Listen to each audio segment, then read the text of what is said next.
कहते हैं जिस किसी पर भी माता लक्ष्मी की कृपा हो जाए उसके जीवन में फिर कोई परेशानी नहीं आती। माता लक्ष्मी स्वास्थ्य, संतान, धन, वैभव तथा सौभाग्य प्रदान करने वाली देवी हैं।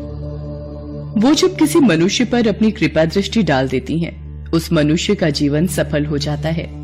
ऐसी ही एक पौराणिक कथा के अनुसार माता लक्ष्मी ने नौकरानी बनकर एक माली के घर में बरकत की और उसके परिवार को खुशियों से भर दिया। एक बार की बात है, भगवान विष्णु का मन शेषनाग पर बैठे बैठे बहुत उदास हो रहा था। उन्हें धरती पर घूमने की इच्छा हुई और वो अपनी यात्रा की तैयारी में लग गए। स्वामी को तैयार होता देखकर लक्ष्मी माता ने भगवान विष्णु से पूछा, अरे स्वामी, आज सुबह सुबह तैयार होकर कहाँ जाने की तैयारी में हो? देवी लक्ष्मी, पता नहीं मन कुछ उदास है, इसलिए मैं धरती लोक पर भ्रमण करने जा रहा हूँ। हे देव, आप धरती पर भ्रमण के लिए जाएंगे तो आपके बिना मेरा मन भी नहीं लगेगा। क्या मैं भी आपके साथ धरती लोक पर भ्रमण के लिए चल सकती हूँ? ठीक है देवी लक्ष्मी, पर उसके लिए तुम्हें मेरी एक शर्त माननी होगी। तुम धरती पर पहुंचकर उत्तर दिशा की ओर नहीं देखोगी। ठीक है स्वामी, मैं धरती पर पहुंचकर उत्तर दिशा में नहीं देखूंगी।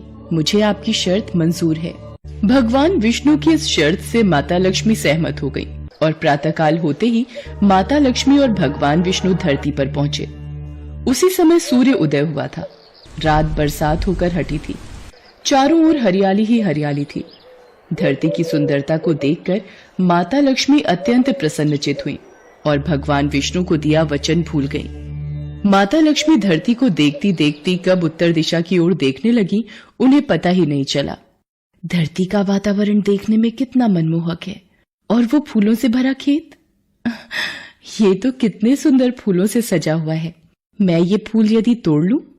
उत्तर दिशा में माता लक्ष्मी को एक बहुत ही सुंदर फूलों का खेत नजर आया और उसी तरफ से खुशबू के साथ बहुत ही सुंदर सुंदर फूल खिले थे। ये एक फूलों भरा हुआ खेत था। माता लक्ष्मी बिना सोचे समझे उस खेत में चली गईं और एक सुंदर सा फूल तोड़कर ले आई। जब माता लक्ष्मी भगवान विष्णु के पास वापस आई तो भगवान विष्णु की आंखों में आंसू थे। ये देखिए स्वामी, कितना सुंदर फूल है।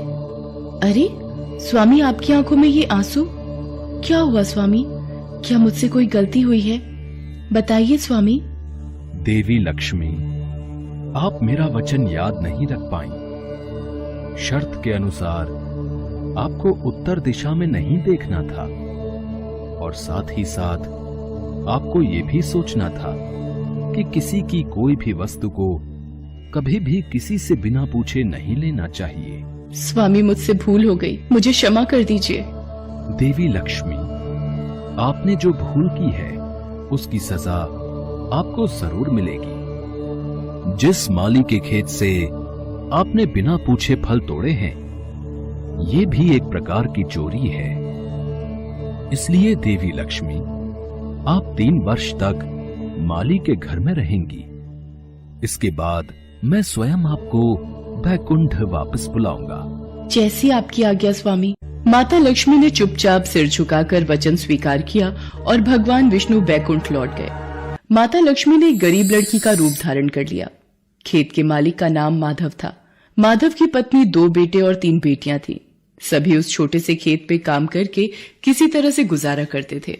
खेत के पास ही माधव की झोपड़ी थी। माता लक्ष्मी माधव की झोपड़ी पर जाती हैं।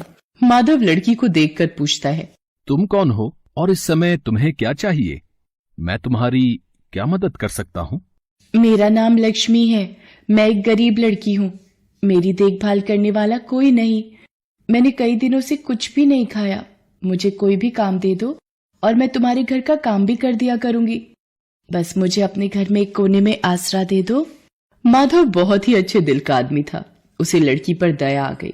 वो लड़की से बोला, देखो बिटिया, मैं तो बहुत ही गरीब माली हूं। मेरी कमाई से मेरे घर का खर्च बड़ी मुश्किल से चलता है। लेकिन अगर मेरी 3 की जगह 4 बेटियां होती तो भी मैंने ही गुजारा करना था। जैसा रूखा सूखा हम खाते हैं वही खिला सकता हूं। यदि तुम मेरे यहां यही रूखा सूखा खाकर खुश रह सकती हो तो अंदर आ जाओ। आपने मुझे अपनी झोपड़ी में शरण दी। आपका बहुत बहुत शुक्रिया। माता लक्ष्मी 3 साल माधव के घर पर नौकरानी बनकर रही। जिस दिन माता लक्ष्मी माधव के घर आई थी, उसी दिन से ही माधव को इतनी आमदनी हुई कि उसने एक गाय खरीद ली। अजी, ये नई गाय खरीद लाए, ये तो बहुत अच्छा हुआ। आज तुम्हारी आमदनी बहुत अच्छी हुई। सरला, सब माता लक्ष्मी की दया है। माधव, मैंने कोई चमत्कार नहीं किया। ये सब तुम्हारे दयालु स्वभाव का ही फल है जो आज तुम्हें प्राप्त हुआ है। तुमने तो मुझे एक गरीब लड़की समझकर अपने घर में शरण दी है।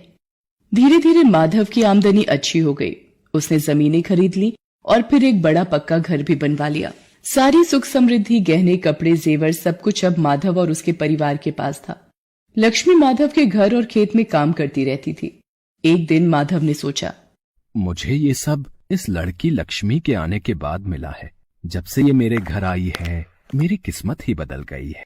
माधव लक्ष्मी के बारे में सोच में ही था कि एक दिन जब वो अपने खेत से काम खत्म करके घर आया तो अपने घर के सामने द्वार पर एक देवी स्वरूप गहनों से सजी एक लड़की को देखकर हैरान रह गया।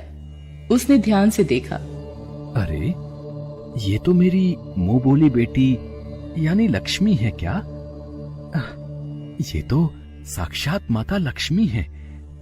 सरला, सरला, बच्चों के साथ बाहर आओ। माता लक्ष्मी स्वयं हमारे द्वार पर आई है। माधव का पूरा परिवार बाहर आ गया। सब हैरान होकर माता लक्ष्मी को देख रहे थे। माता लक्ष्मी, हमें माफ करना। हमने अनजाने में आपसे अपने घर और खेत का काम करवाया। माता, हम आपको पहचान नहीं पाए। हमसे ये कैसा अपराध हो गया। माता, हम सबको क्षमा कर दो। माधव, तुम बहुत ही नेक दिल और दयालु व्यक्ति हो। तुमने मुझे आश्रय दिया, 3 साल तक अपनी बेटी की तरह रखा। इसके बदले मैं तुम्हें वरदान देती हूँ कि तुम्हारे पास कभी भी खुशियों की और धन की कमी नहीं रहेगी। तुम्हें सारे सुख मिलेंगे जिसके तुम हकदार हो। माधव को और उसके परिवार को आशीर्वाद देकर माता लक्ष्मी अपने स्वामी भगवान विष्णु के द्वारा भेजे रथ में बैठकर बैकुंठ चली जाती हैं। माधव और उसका परिवार हाथ जोड़कर माता लक्ष्मी का गुणगान करता